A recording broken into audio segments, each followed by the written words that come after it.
سجلت ولاية تلمسان اليوم ارتياحا كبيرا عقب الانخفاض الكبير في أسعار الأضاحي، وهذا بأسواق المواشي في كل من زناتة، بلدية شتوان، سبدو، وسط مدينة تلمسان، حيث لمسنا صبيحة اليوم تراجع أسعار الأضاحي ما بين 10,000 دينار جزائري و6,000 دينار جزائري، ما أدخل الطمأنينة وسط المواطنين الذين اقتنوا الأضاحي بكثرة. واش نقول لك، اللي جور اللي كانوا زعما السمانه اللي فاتت كانوا كما نقولوا الاسعار شويه مرتفعه بالنسبه للواحد اللي مولا شهريه عنده شحال يخلص 3 ملايين ولا ما تساعداش.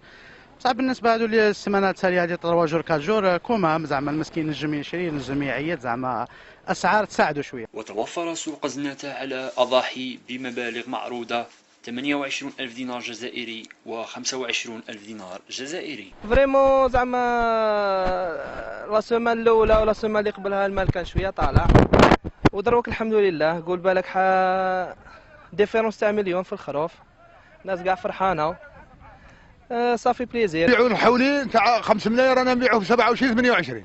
وفي الجهة المقابلة أكد بعض الموالون أنهم في معاناة دائمة هذه السنة في ظل غلاء العلف وتكاليف تربية المواشي. راه العلف غالي، واخر المطاف يولي يدفع في رزقه باطل، راه يمدها باطل ويجي يدير فدا فوق دار يحطها عند البلاصه اللي يدفع ليها الوكال.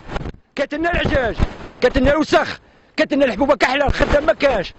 الله يرحم والديكم، شوفوا في الموال صفه تكون شابه وزينه.